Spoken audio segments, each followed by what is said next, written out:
Writing. Miguel siempre decía que los motores eran más fáciles de entender que las personas.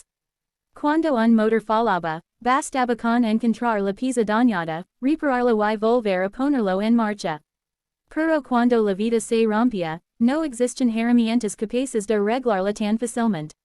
Aquella noche, como tantas otras, estaba acostado debajo de una camioneta vieja en un pequeño taller improvisado detrás de una estación de servicio. El reloj marcaba la 1:20 de la madrugada. Sus manos estaban cubiertas de grasa y sus ojos ardían por el cansancio. Había trabajado todo el día en un taller mecánico de la ciudad y ahora realizaba reparaciones extras para ganar algo más de dinero. No trabajaba por ambición, no soñaba con una casa grande, no quería un automóvil de lujo. Solo necesitaba una cosa, salvar a su hija. Sofía tenía 9 años y sufría una enfermedad cardíaca que empeoraba con el tiempo. Durante años los médicos habían controlado su condición, pero ahora ya no podían esperar más. Necesitaba una cirugía compleja y costosa.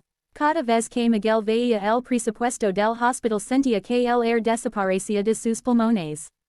La cifra parecía imposible, incluso trabajando 2 empleos tardaría años en reunir esa cantidad. Pero aún así seguía luchando, porque rendirse nunca fue una opción. Cuando terminó la reparación, guardó sus herramientas y observó una fotografía pegada en la pared del taller. Era Sofía, sonriendo, con 2 colitas, sosteniendo un dibujo que había hecho para él. Debajo había escrito con letras infantiles: Mi papá es mi héroe. Miguel sonrió mientras contenía las lágrimas. Ojalá fuera cierto, princesa, susurró.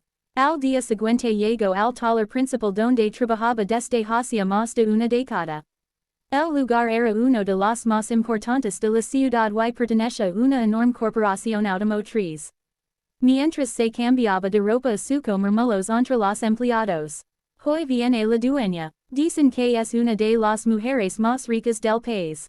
Nunca aparece por aquí. Miguel apenas prestó atención. Tenía demasiado trabajo acumulado. Poco después varios vehículos negros entraron al estacionamiento. De uno de ellos descendió Valeria Montenegro. Elegante, segura, acompañada por asistentes y ejecutivos. Los gerentes corrían de un lado a otro intentando impresionarla. Pero mientras recorría las instalaciones, Valeria notó algo curioso. Todos parecían observarla, excepto un hombre, un mecánico que continuaba trabajando concentrado en un motor sin siquiera levantar la vista. ¿Quién es él?, preguntó. Uno de los directivos miró hacia donde señalaba. Miguel Hernández, uno de nuestros mejores empleados. ¿Y por qué no está intentando impresionarme como los demás? El hombre sonrió. Porque siempre está más preocupado por hacer bien su trabajo que por quedar bien con alguien. Aquella respuesta llamó la atención de Valeria. Observó a Miguel unos segundos más antes de continuar el recorrido.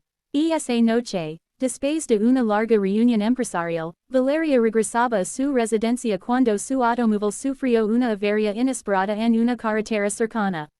El conductor intentó arrancarlo varias veces. Nada. Tras buscar ayuda encontraron un pequeño taller abierto. Valeria entró acompañada por su chofer. Y se sorprendió al reconocer al mecánico. Era Miguel, el mismo hombre del taller principal.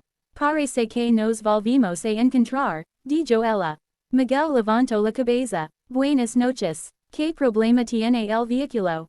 Valeria sonrió. Ni siquiera parecía impresionado por su presencia. Miguel comenzó a revisar el automóvil mientras ella observaba el lugar. Era modesto, antiguo, pero estaba perfectamente limpio. Cada herramienta tenía su sitio. Cada repuesto estaba organizado. Entonces algo llamó su atención. Sobre una mesa había una carpeta médica, junto a ella, varias facturas hospitalarias. Y una fotografía de una niña sonriente. Valeria se acercó. ¿Es tu hija? Miguel asintió mientras seguía trabajando. Sí, se llama Sofía. Es muy bonita. El orgullo iluminó el rostro cansado del mecánico. Es lo mejor que me ha pasado. Valeria observó los documentos. Está enferma. Por un momento Miguel guardó silencio. Luego respondió con sinceridad. Necesita una cirugía cardíaca. Valeria no do algo en su voz. No era tristeza, era agotamiento. El agotamiento de alguien que llevaba demasiado tiempo luchando solo. Y este taller. Lo abro por las noches para reunir dinero. Todas las noches. Miguel sonrió. Casi todas. Valeria miró sus manos llenas de heridas. Los ojos cansados. Las profundas ojeras. Y comprendió que aquel hombre estaba sacrificándolo todo. Cuando terminó la reparación, él apagó el servicio y regresó a casa. Pero no pudo olvidarlo. Durante varios días siguió pensando en él. Había conocido a cientos de empresarios exitosos. Personas que heredaron fortunas. Directivos que hablaban constantemente de sacrificios. Pero aquel mecánico entendía realmente el significado de la palabra. Por eso decidió investigar discretamente. Los informes confirman lo que había visto. Miguel tenía un historial impecable. Nunca había pedido favores. Nunca había solicitado ayuda económica. Nunca se había quejado. Trabajaba más que cualquier otro empleado. Y todo lo que ganaba iba destinado al tratamiento de su hija. Valeria sintió algo que hacía mucho tiempo no sentía. Admiración. Días después organizó una reunión general en la empresa. Los empleados llenaron el taller principal. Miguel estaba entre ellos. Sin entender qué ocurría, Valeria subió al escenario. Hoy quiero reconocer a una persona extraordinaria. Todos guardaron silencio. Alguien que representa esfuerzo, honestidad y dedicación. Miguel escuchaba sin prestar demasiada atención. Jamás imaginó que hablaban de él. Miguel Hernández. El taller entero estalló en aplausos. Miguel quedó paralizado. Valeria lo invitó a subir. Durante años has demostrado un compromiso ejemplar con esta empresa. Le entregó una plaza de reconocimiento. Y anunció un importante ascenso acompañado de un aumento salarial. Los trabajadores celebraron emocionados. Miguel agradeció humildemente, pero al regresar a casa hizo las cuentas. El aumento ayudaría mucho. Sin embargo, aún faltaba una enorme cantidad para cubrir la cirugía. Aquella noche volvió a abrir el taller. Y continuó trabajando, como siempre, sin saber que Valeria observaba desde lejos. Una semana después, la empresaria visitó el hospital donde atendían a Sofía. Solicitó hablar con los médicos. Revisó los informes clínicos. Asuco cada detalle. Y preguntó por el costo exacto del procedimiento. Cuando recibió la cifra permaneció en silencio. Para muchas familias aquella cantidad era imposible. Pero para ella representaba menos de lo que gastaba en una sola fiesta corporativa. Mientras regresaba a su automóvil recordó a Miguel trabajando bajo la lluvia. Recordó sus manos heridas, su cansancio, su determinación, y tomó una decisión. 2 días después, Miguel recibió una llamada del hospital. Su corazón se aceleró inmediatamente. Pensó que algo malo había ocurrido. Corrió hasta allí sin perder un segundo. Al llegar encontró a Sofía sentada en la cama debujando. Sonrió al verlo. Papá. Miguel la abrazó. Luego observó a los médicos. ¿Qué sucede? El director del hospital sonrió. Tenemos excelentes noticias. Miguel sintió un nudo en la garganta. ¿Qué noticias? La cirugía de Sofía ha sido completamente financiada. El mundo pareció detenerse. Que, todos los gastos han sido cubiertos. Miguel parpadeó varias veces. Creo haber escuchado mal. No entiendo. Un benefactor anónimo decidió ayudar. Durante varios segundos fue incapaz de hablar. Las lágrimas comenzaron a deslizarse por su rostro. Sofía observó confundida. Papá. Miguel tomó sus pequeñas manos. Vas a estar bien, princesa. La niña sonrió. Y el lloró más fuerte. Porque por primera vez en mucho tiempo sentía esperanza. La cirugía fue programada para la semana siguiente. Los días previos estuvieron llenos de ansiedad. Miguel apenas podía dormir. Temía perder lo más importante de su vida. El día de la operación permaneció sentado frente al quirófano durante horas. Rezando, esperando, recordando cada momento vivido junto a su hija.